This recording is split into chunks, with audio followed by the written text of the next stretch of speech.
Vamos a conversar ahora con el doctor Hugo Díaz, educador, presidente del Consejo Nacional de Educación y también experto en políticas educativas de la Fundación Telefónica. Buenos días, gracias por estar con nosotros. Bienvenido. Un gusto, gracias. Bueno, hay pues efectivamente temas múltiples cuando hablamos de educación, ¿no es cierto? Y uno de los interesantes estudios que se ha realizado es el suyo, justamente, los últimos 20 años de cambios en el currículum escolar en el país. A partir de este dato, que es por supuesto espectacular, ¿no es cierto? Porque en estos 20 años se cambió 15 veces el currículum escolar. Eso nos da una idea de la labilidad y debilidad del sistema. Bueno, ¿cuál es la conclusión en realidad? Sobre todo porque aquí tenemos dos cosas. Primero, siempre la actualización y modernización del currículum, pero en este caso, en realidad, la escuela está teniendo una competencia severísima con una serie de otros sistemas de comunicación, ¿no? Y son todo el mundo digital y de las, los trabajos con puros mecanismos ya, que han hecho que la escuela, en realidad, cambie radicalmente. Y el currículum, si es manejado tradicionalmente, resulta siendo lo más aburrido para los chicos y para los jóvenes principalmente. A ver, entonces, primero veamos qué ha pasado con estos cambios. ¿Por qué tantos cambios? ¿Y cuán efectivo ha sido realizar los cambios y aplicarlos en un lapso en el que ya estamos cambiándolos, ¿no? En breves lapsos. Así es. Bueno, en realidad sí, el estudio lo que muestra es que han habido 15 reformas curriculares en los últimos tiempos y esto es el producto de que muchas veces cada administración quiere inventar la pólvora, dejar algo para la historia y lo lamentable es que en el camino cada vez que se hacía una reforma se iba haciendo más compleja la propuesta curricular. Y entonces, por ejemplo, un profesor para evaluar 30 alumnos tendría que hacer como 3.000 cheques respecto de cómo ha progresado cada habilidad en el aprendizaje de los chicos, ¿no? Entonces, para los maestros la evaluación se convertía en una tortura, ¿no? Y a final de cuentas, por ser demasiado oneroso en términos de tiempo y esfuerzo, la evaluación se terminaba pasando a todo el mundo. A la ligera, claro. A la ligera, ¿no? Entonces, el esfuerzo que está haciendo la actual administración del ministro Saavedra es tratar de simplificar el currículum, trabajar con menos competencias, con menos capacidades, buscar de reducir el trámite burocrático, porque muchas veces los maestros terminan siendo capacitados en la producción de informes en lugar de lo que es la enseñanza misma, ¿no? Entonces, eso es terrible, ¿no? Entonces, es la queja de los maestros. Pero de todos estos cambios, quizás el más importante es añadir 10 horas más de clases semanales. Y eso supone, naturalmente, introducir materias nuevas, dosificar diferentemente las que ya estaban. Entre las nuevas vuelve educación física, que había sido inexplicablemente suprimida, ¿no? Suprimida hace unos 30 años. Cuéntenos, ¿cómo está marchando esta última reforma que supone 10 horas más de clases semanales? Claro, eso se está haciendo en los colegios de la jornada escolar completa de la educación secundaria. Y yo creo que ese es uno de los grandes aciertos de esta gestión, ¿no? Porque en el futuro a lo que hay que apostar es justamente a eso, ¿no? A que las escuelas secundarias inicialmente y después gradualmente las escuelas primarias pues puedan tener una jornada ampliada como la que se tiene en estos colegios, ¿no? Porque definitivamente que los chicos estudien 5 horas al día. Recuerden, nosotros estudiábamos mañana y tarde, estudiamos 44 horas semanales y ahora se estudian 22. ¿No? Además, no solamente es eso, ¿no? Sino que la secundaria peruana es una secundaria de 5 años. La secundaria de todos los países latinoamericanos, excepto Colombia, es de 6 años.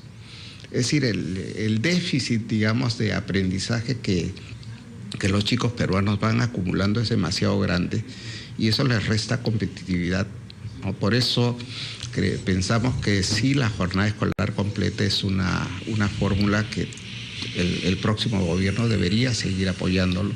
Y estamos hablando sobre las escuelas públicas, pero el porcentaje entre escuelas privadas y públicas más o menos es ahora amplio, y un estudio reciente del cual usted nos ha hecho conocer, justamente PISA, muestra que la desigualdad se acentúa entre los sectores con más recursos económicos y los que tienen menos recursos, es decir, que hay una reproducción de la desigualdad a través de las escuelas. Sí, hay un dato que publicó la OCDE hace poco sobre estudiantes peruanos, que lo que muestra es que la diferencia en años de estudio entre la población más pudiente y la menos pudiente, al final de la secundaria son 2 años y medio de diferencia.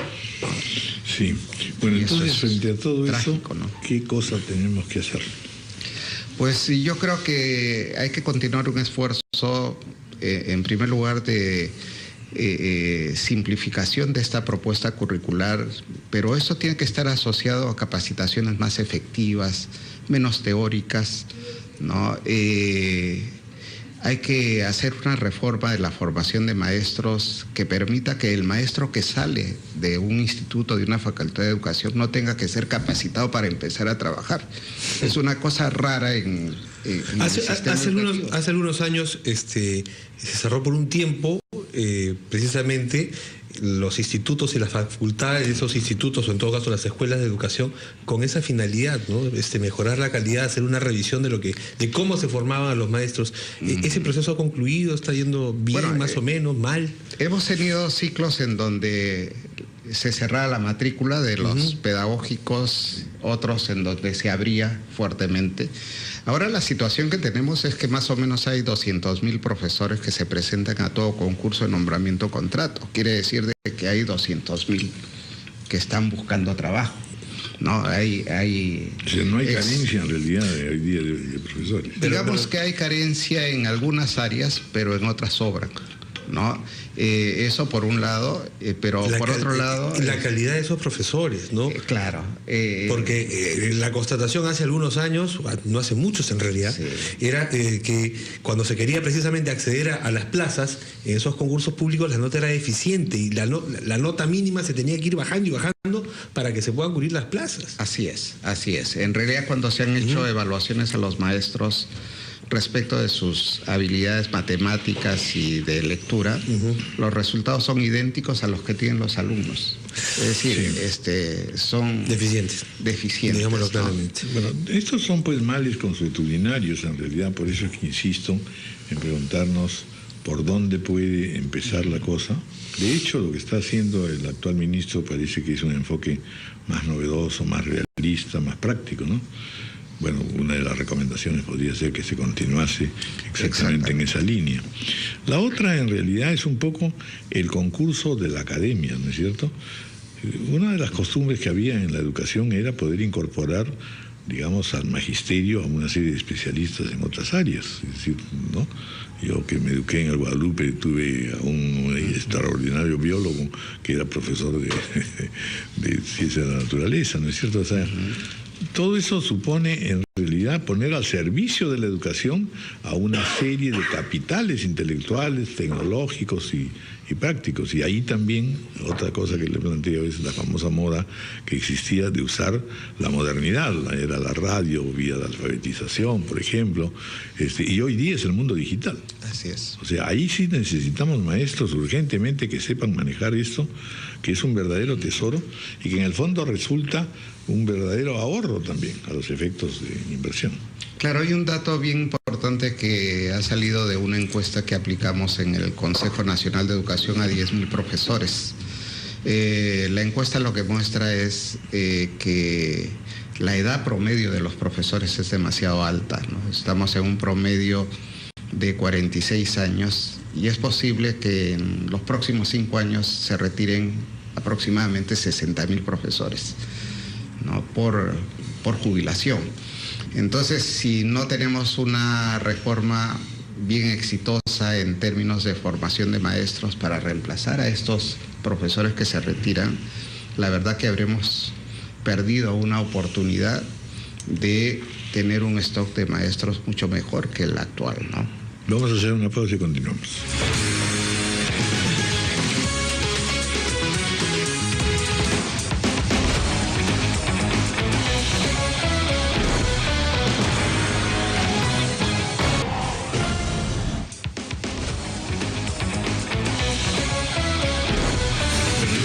Vamos a continuar con el doctor Hugo Díaz. Otro dato importante es que se ha presentado, el Consejo Nacional de Educación ha presentado un balance y recomendaciones al 2015 del Proyecto Educativo Nacional. Iba un poco en el sentido de las preguntas que le hacían, ¿no es cierto? Es decir, ¿qué cosa es lo que se puede ir haciendo? ¿Cuáles son los cambios sustantivos o por lo menos ya las recomendaciones para la nueva administración, que se va a encontrar con una serie de problemas todavía? Sí, el balance en realidad, para ser bien concreto, identifica algunas prioridades que son bien importantes, creemos, ¿no? Por un lado hay que apostar por esta jornada escolar completa que les decíamos. La otra cosa es, hay un problema serio con la secundaria rural, ¿no? Ahí están las más altas tasas de desaprobación, hay un déficit de cobertura importante y donde hay que poner el acento. Lo tercero es que hay que consolidar la reforma de la educación superior, aprobando las leyes que faltan, la de acreditación, la de institutos, y pues potenciar todo el trabajo que está haciendo la SUNEDU, ¿no? Esa es una tercera medida. La cuarta es la que tiene que ver con la educación inicial, ¿no? Porque se ha hecho un esfuerzo bastante grande de conversión de programas no escolarizados de muy baja calidad a programas escolarizados, pero aún la cobertura en los 3 y en los 2 primeros años es baja y habría que hacer algún esfuerzo por mejorarla. Se supone que es obligatoria ahora, ¿no? Desde los 3 años a los 5 años, ¿no? 4 o 5 años ya prácticamente es universal. Ese es un logro bien importante. ¿Desde cuándo?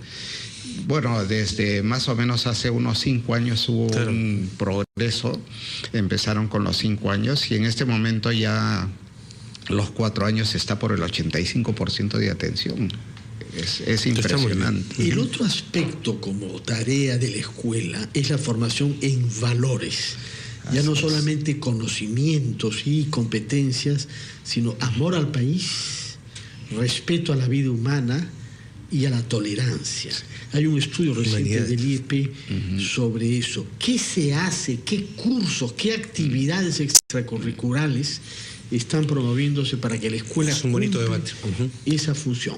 Sí, bueno, es algo que desgraciadamente se sacrificó cuando hubo un recorte de la jornada escolar en las escuelas, ¿no?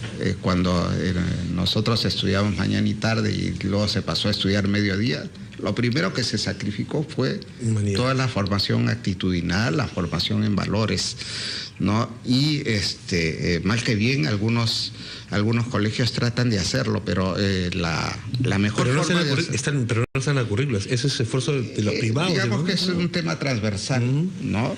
Que se hace en la medida de que los profesores puedan introducirlo dentro de los contenidos, ¿no?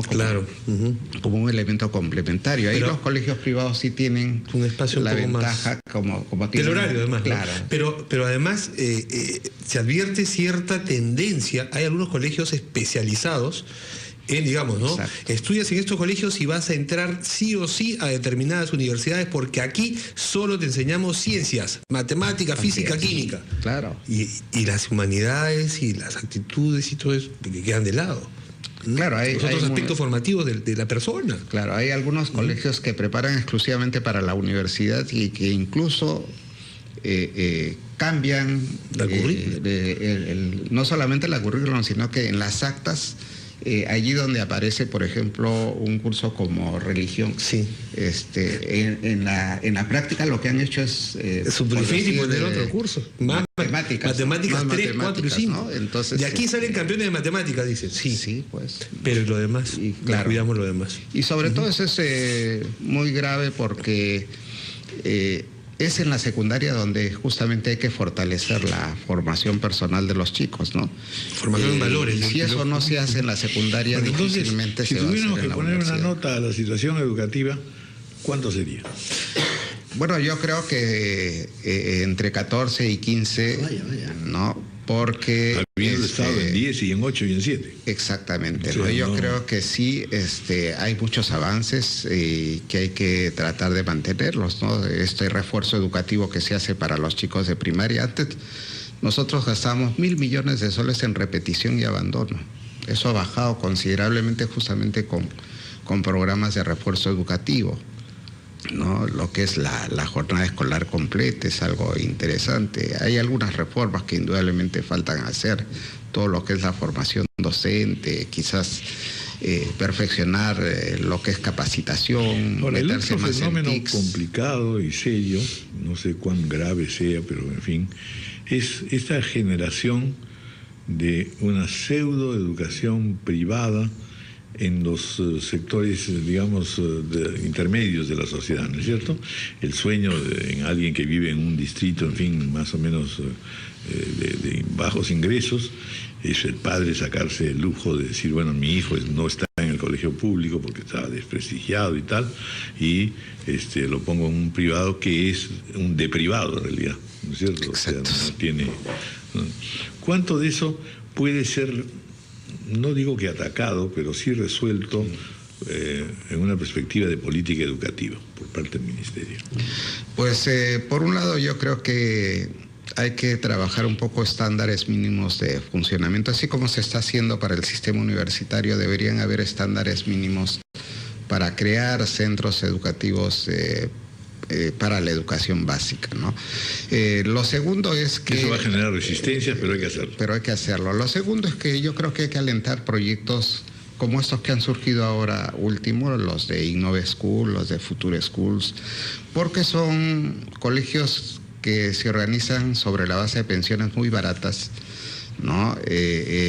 Bastante accesibles a un buen sector de la población peruana. Y con una calidad educativa óptima. Con una buena calidad educativa, y entonces esos son justamente el remedio para que vayan desapareciendo muchos colegios que no responden. La competencia ahí es fundamental, ¿no? Muy bien. Bueno, pues muchas gracias, Hugo, como siempre, por nuestros alcances esperanzadores. No, al contrario, un gusto. Encantado. 9:13 de la mañana, una pausa.